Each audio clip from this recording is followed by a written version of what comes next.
प्यारे बच्चों, कक्षा 10 में विषय गणित के अंतर्गत प्रश्नावली 2.2 के सवाल नंबर 2 को हल करने से पहले कुछ जानकारी करना बहुत ज़रूरी है। और वो जानकारी है किसी बहुपद के शून्यकों और गुणांकों में संबंध। यदि इस संबंध के बारे में हम सीख लेंगे, जान लेंगे, तो हमारे आने वाले सवाल जो हैं वो आसान हो जाएंगे। अब किसी बहुपद के शून्यकों और गुणांकों में संबंध कैसे ज्ञात करेंगे? सबसे पहले हम उस समीकरण का प्रकार देखेंगे कि उसका प्रकार क्या है। जैसे यदि वो द्विघात है, कैसा बहुपद है? द्विघात बहुपद। और जो द्विघात होता है तो उसका जो रूप होता है वो होता है ax² + bx + c। द्विघात का बहुपद होगा ax² + bx + c।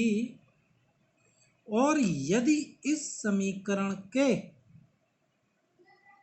शून्यक अल्फा और बीटा हों, क्या चीज? उसके शून्यक कौन कौन से हों? अल्फा और बीटा हों। जब अल्फा और बीटा होंगे तब उन शून्यकों का योग नंबर 1, उन शून्यकों का योग यानी अल्फा प्लस बीटा, वो किसके बराबर होगा? वो होगा माइनस चिन्ह ले लेंगे और ब्रैकेट में x का गुणांक। x किसके साथ लगा हुआ है? b के साथ, यानी ये x का गुणांक बटे x² का गुणांक। और x² का गुणांक क्या है? a। तो जो सूत्र बनेगा वो बनेगा बराबर में माइनस का b बटे a, क्योंकि b जो है वो x का गुणांक है और a जो है वो x² का गुणांक है।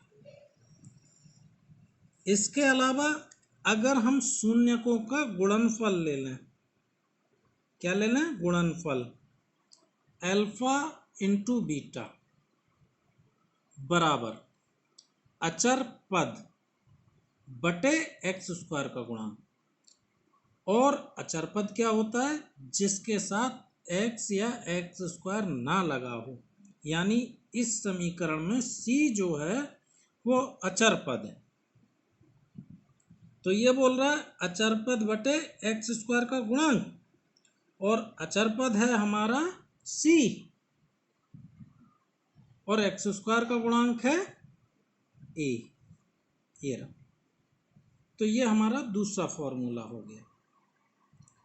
कब? जब द्विघात बहुपद था तब। अब यदि त्रिघात बहुपद हो, कैसा हो? त्रिघात बहुपद। तो त्रिघात बहुपद जो होगा वो होगा ax³ यानी ax³ plus bx² plus cx plus d। उसका जो रूप होगा वो ये होगा ax³ plus bx² plus cx plus d।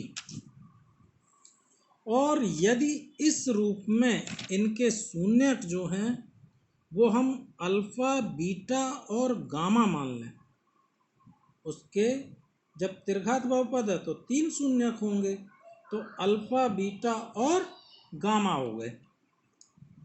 तो इसका जो सूत्र बनेगा वो है नंबर 1 में alpha plus beta plus gamma यानी शून्यकों का योग।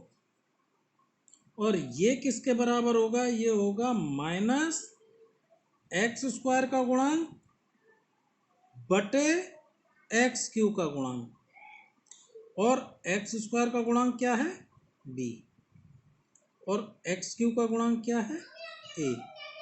तो जो सूत्र आएगा वो माइनस का, तो ये रहा माइनस और बी बटे ए, इसका सूत्र हो गया माइनस का बी बटे ए।